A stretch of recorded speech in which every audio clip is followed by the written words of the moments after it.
જે લોકો વજન ઘટાડવાના ઘણા બધા પ્રયત્નો કરીને થાકી ગયા છે એ લોકો વિડીયોમાં જે રીતે કહ્યું એમ સવારે જો આવી રીતે મગની દાળ બનાવીને ખાશે તો સૌથી પહેલાં એમની કોઈ પણ એક્સરસાઇઝ વગર માત્ર કહ્યું છે એ પ્રમાણે ભોજન કરી અને પેટની ચરબીને એકદમ ઝડપથી ઓછી કરી શકે છે. તો હવે આપણે શ્રાવણ મહિનો આવશે. શ્રાવણ મહિનાથી શરૂઆત તહેવારોની થાય છે.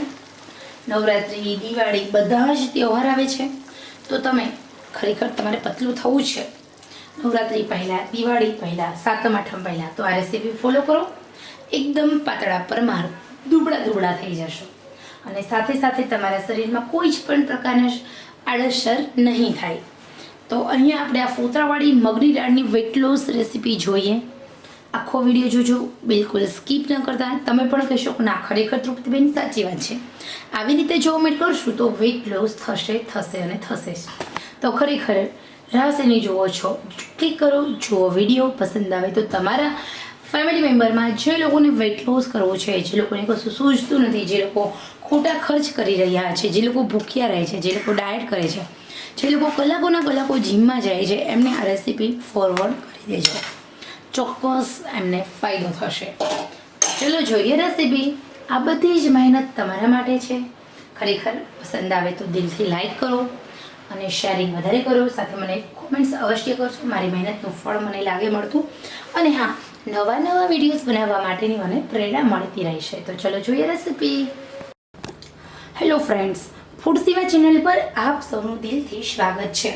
ખરેખર તમારે વેટ લોસ કરવું છે, ફેટ લોસ કરવું છે તો આ રેસીપી તમારા માટે છે. વજન ઘટાડવા માટે અત્યાર સુધીની સૌથી બેસ્ટમાં બેસ્ટ આ રેસીપી છે. આ રેસીપીની મદદથી તમે ચાહો તેટલું વેટ લોસ કરી શકો છો, તમે ફેટ લોસ કરી શકો છો. કારણ કે વધતા વજનને કંટ્રોલ કરવા માટે તમારે જો ડાયટમાં કોઈ વસ્તુ સામેલ કરવાની છે તો એ છે લો કેલેરી ફૂડ. લો કેલેરી ફૂડમાં શું આવે? મગ, મગની દાળ, બાફેલા ચણા, બાફેલી મગની દાળ, મગનું પાણી, બાફેલા મગ, ફણગાવેલા મગ, ઓટ્સ, ઉપમા, સલાડ, મખાના. આ બધી વસ્તુ આવે છે લો કેલેરીમાં. તો તમે લો કેલેરી યુક્ત ફૂડ ખરેખર તમે ખાઓ છો તો તમારા શરીરની અંદર કેલરી શૂન્ય જાય છે. સાથે સાથે પોષક તત્વો પુષ્કળ મળે છે. તમારું વજન તો ઘટે છે, એ ઉપરાંત તમારા શરીરની એક્સ્ટ્રા ચરબી પણ પડે છે. મગ એવી વસ્તુ છે જે તમારા શરીરની કેલરી બાળે છે. તો ચલો સૌથી પહેલાં અહીંયા આપણે એક વાટકી મગ લીધા છે. મગની દાળ ફોતરાવાળી લેવાની છે, મગ નથી લીધા મેં. એ મગની દાળને આવી રીતે એકદમ સરસ મજાની બાફી લેવાની છે. ઓકે, તો અહીંયા મેં પ્રેશર કુકરમાં કુકરના ખાનાની અંદર મગની દાળને બાફી લીધી છે. આ મગની દાળની અંદર ઘણા બધા પોષક તત્વો છે. પ્રોટીન, કેલ્શિયમ, ફાઈબર, ઝીંક, ઓક્સાઇડ, સાથે સાથે ઘણા બધા મિનરલ્સ, વિટામિન્સ છે. એટલા માટે જ આપણે મગને સુપરફૂડ માનવામાં આવે છે. તો સવારે નાસ્તામાં તમે આવી રીતે મગની દાળ બનાવીને ખાશો, ભરપેટ ખાશો તો ખરેખર તમારું ડાયજેસ્ટ સિસ્ટમ સારી રહેશે અને તમારું વજન પણ ઘટવા લાગશે. તો મિત્રો, તમને ફીકું બાફેલા મગની ન ભાવે તો તમે અહીંયા હું જે રીતે બનાવું છું એ રીતે ટેસ્ટી બનાવો. ભરપેટ ખાઓ, જેટલું ખાઓ એટલું ખાઓ. પછી તમે સવારના નાસ્તામાં રોજ આવી રીતે ખાઓ. મગની ફોતરાવાળી દાળ, છડી મગની દાળ, બાફેલા મગ, ફણગાવેલા મગ, ક્યારેક ચણા ખાઓ, ક્યારેક કોઈ પણ બીજું કઠોળ ખાઓ, જેમ કે મઠ છે, ચોળા છે, પરંતુ કઠોળને ફૂલ બાફીને ખાઓ, ભરપેટ ખાઓ. તમને ગેસ્ટ્રિક પ્રોબ્લેમ્સ છે તો તમે એમાં લીંબુનો રસ ઉમેરી દો, ગેસ્ટ્રિક પ્રોબ્લેમ્સ નહીં થાય. તમને ફીકું ખાવું પસંદ નથી, તમને ટેસ્ટી ફૂડ જોઈએ છે તો તમે હું જે રીતે અહીંયા એકદમ ટેસ્ટી ચટાકેદાર એવી મગની દાળ વેઇટ લોસ રેસીપી માટે બનાવું છું એ તમે પણ બનાવી શકો છો. તો મારા ડાયટની અંદર હું આ મગની દાળ સામેલ કરું છું. સવારના લંચમાં એકલી મગની દાળ ખાઈશ, સાથે હું ભાત પણ નહીં ખાઉં, રોટી પણ નહીં ખાઉં.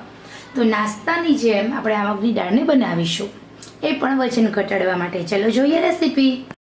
આપણે હવે અહીંયા સૌથી પહેલાં તો તેલને ગરમ કરવા મૂકવાનું છે. તેલ આપણે આ મગદાળની અંદર બહુ ઓછું લેવાનું. મેં અહીંયા મારા માટે બનાવું છું, સાથે ઘરના બીજા સભ્યો માટે એટલે થોડું તેલ વધારે લીધું છે. હવે આપણે તેલ એકદમ મસ્ત ગરમ થાય એ પછી રાઈ ઉમેરવાની. એક વાટકી મગની દાળ છે, 250 જેટલી, એમાં મેં 1.5 ચમચી તેલ લીધું છે. મને તો પણ આ તેલ વધારે લાગે છે.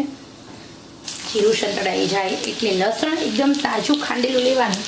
જો તાજા ખાંડેલા લસણના જે પોષક તત્વો હોય છે એ આપણને વધારે ગણ કરતા હોય છે. લસણ ક્યારેય ફ્રીજમાં મૂકવું નહીં ખોલીને. ઓનિયન એક ઝીણી ઝીણી સમારેલી. હવે આ ઓનિયન છે એને પાણીનો ભાગ છે બાળવા દેવાનો આપણે.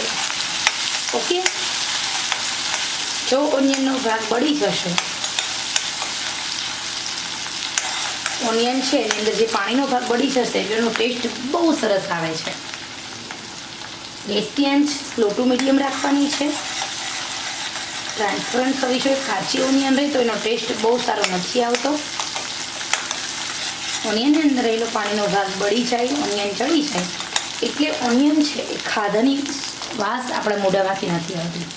બીજું, અને રસોઈને વધારે ટેસ્ટી બનાવે છે. તો હવે આપણે ટામેટું ઉમેરવાનું છે. એક ટામેટું લેવાનું છે, એકદમ બારીક બારીક ઝીણું ઝીણું ચોપ કરવાનું છે. થોડું આપણે નમક ઉમેરી દઈએ. મીઠું ઉમેરવાથી ટામેટામાં રહેલો પાણીનો ભાગ છૂટે છે, જેના કારણે આપણે ટામેટાં છે એ ઝડપથી ચડી જાય છે. ઓકે, 1 થી 2 મિનિટમાં આપણા ટામેટાં એકદમ સરસ મજાના ચડી જાય છે. તો નમક એડ કરીશું આપણે. મેં મગદાળ બાફતી વખતે મીઠું નથી ઉમેર્યું એટલે અહીંયા આપણે ઉમેરીએ. પરંતુ હા, જો તમે એવી રીતે ઉમેર્યું હોય ને તો તમે બિલકુલ ન ઉમેરતા. લાલ મરચું કશ્મીરી, લાલ મરચું રેશમ પટ્ટો. ઓકે, અને સાથે આપણે ઉમેરીશું થોડો અમથો ગરમ મસાલો, જે બિલકુલ ઓપ્શનલ છે. હા, થોડું તમે તીખું ખાતા હોય ને તો એડ કરી દેવાનું. હું કાશ્મીરી મરચું જ વધારે ખાઉં છું. રસોઈનો કલર પકડાય પણ તીખી રસોઈ ન થાય એટલા માટે મેં અહીંયા મરચું થોડું વધારે ઉમેર્યું. બધા મસાલા છે ને એ ટામેટાં અને ઓનિયન સાથે સેટ થઈ જશે. હવે આપણે એમાં 1 ગ્લાસ પાણી ઉમેરી દેવાનું. 1 ગ્લાસ પાણી ઉમેરી આ પાણીને ફૂલ ઉકળવા દેવાનું. આપણે વેટ લોસ રેસીપી બનાવીએ છીએ એટલા માટે આપણે આ રેસીપીને વધારે પ્રવાહી રાખવાની. કારણ કે આપણે લિક્વિડ ફોર્મમાં જેટલી વસ્તુ ખાશું એનું પાચન પણ થશે અને આપણને ભૂખ ઓછી લાગશે. ઓછા ખોરાકમાં આપણું પેટ વધારે ભરાઈ જશે. અહીંયા આપણું પાણી ઉકળે તમે જોઈ શકો છો. હવે આપણું પાણી ઉકળવાની તૈયારીમાં છે એટલે મેં અહીંયા જે મગની દાળ એકદમ આમ તમે જુઓ ને તો 1 સીટી વધારે બોલવાની, પણ આપણી આ મગની દાળ એકદમ બાફી લેવાની. જેવી રીતે આપણે તુવેરની દાળ બાફેલી હોય ને એ રીતે. તો અહીંયા આપણે સરસ મજાનું મગની દાળનું આ સૂપ બનાવી લીધું છે. સૂપની જેમ તમારે આ મગની દાળ પીવાની છે. વજન ઘટાડવું હોય તો આ રેસીપી બેસ્ટ છે. 1 વાટકી મગની દાળની અંદર તમે ધરાઈ પણ જશો, તમને ભૂખ પણ નહીં લાગે અને ઘણા બધા ફાયદા થશે ખરેખર. તો હવે આપણે 2 થી 3 મિનિટ સુધી ઉકાળવાનું છે. તમે જુઓ એકદમ ટેસ્ટી પણ છે, દેખાવમાં ખાવાનું મન થાય એવી છે. અને ડાયટ કરો છો તો ખરેખર દિલથી કહું છું, આ જ મગની દાળ એકલી ખાઓ, ભાત અને રોટી આની સાથે ન ખાઓ. બની શકે તો 1 વાટકી કાચું સલાડ ખાઓ, પરંતુ આ મગની દાળ રોજ ખાઓ. નિયમિત રીતે 7 દિવસ સુધી આ જ રીતે મગની દાળ બનાવીને ખાઓ. સવારે નાસ્તામાં, બપોરના ભોજનમાં જો આ મગની દાળ વધે છે તો એ મગની દાળ સાથે 1 વાટકી સલાડ, એ ઉપરાંત 1 રોટી અને 1 વાટકી જેટલું તમે બીજું કોઈ ખોરાક લઈ શકો છો. ઓકે, તો ધરાઈને નહીં જમવાનું, થોડું ભૂખ કરતાં ઓછું જમવાનું.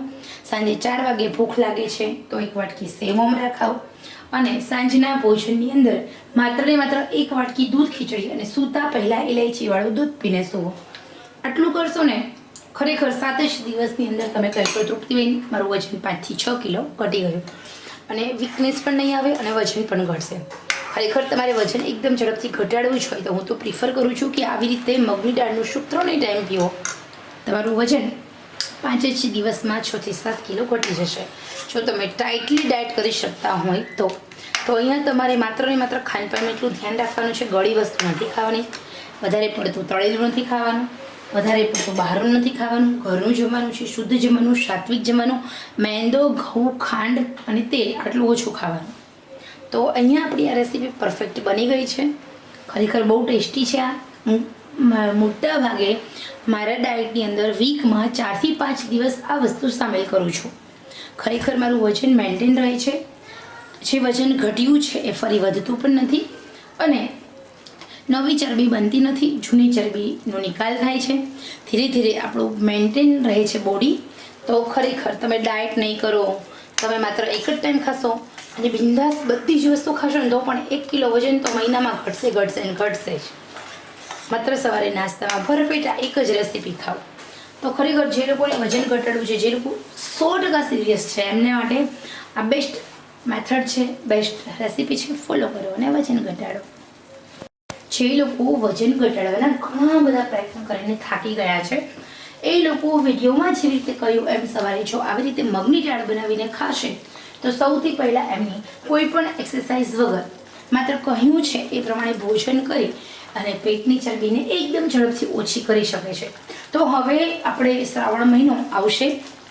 શ્રાવણ મહિનાથી શરૂઆત તહેવારોની થાય છે. નવરાત્રિ, દિવાળી બધા જ તહેવાર આવે છે. તો તમે ખરેખર તમારે પતલું થવું છે નવરાત્રિ પહેલાં, દિવાળી પહેલાં, સાતમ આઠમ પહેલાં તો આ રેસીપી ફોલો કરો. એકદમ પાતળા પરમાર દુબળા થઈ જશો અને સાથે સાથે તમારા શરીરમાં કોઈ જ પણ પ્રકારના આડઅસર નહીં થાય. તો અહીંયા આપણે આ ફોતરાવાળી મગની દાળની વેટ લોસ રેસીપી જોઈએ. આખો વિડીયો જોજો, બિલકુલ સ્કીપ ન કરતા. તમે પણ કહેશો કે ના ખરેખર તૃપ્તિબેન સાચી વાત છે, આવી રીતે જો અમે કરશું તો વેટ લોસ થશે જ. તો ખરેખર રાહ જુઓ છો, ક્લિક કરો, જુઓ વિડીયો. પસંદ આવે તો તમારા ફેમિલી મેમ્બરમાં જે લોકોને વેટ લોસ કરવો છે, જે લોકોને કશું સૂઝતું નથી, જે લોકો ખોટા ખર્ચ કરી રહ્યા છે, જે લોકો ભૂખ્યા રહે છે, જે લોકો ડાયટ કરે છે, જે લોકો કલાકો જીમમાં જાય છે, એમને આ રેસીપી ફોરવર્ડ કરી દેજો. ચોક્કસ એમને ફાયદો થશે. ચલો જોઈએ રેસીપી. આ બધી જ મહેનત તમારા માટે છે. ખરેખર પસંદ આવે તો દિલથી લાઈક કરો અને શેરિંગ વધારે કરો. સાથે મને કોમેન્ટ્સ અવશ્ય કરજો. મારી મહેનતનું ફળ મને લાગે મળતું. અને હા, નવા વિડીયોઝ બનાવવા માટેની મને પ્રેરણા મળતી રહેશે. તો ચલો જોઈએ રેસીપી.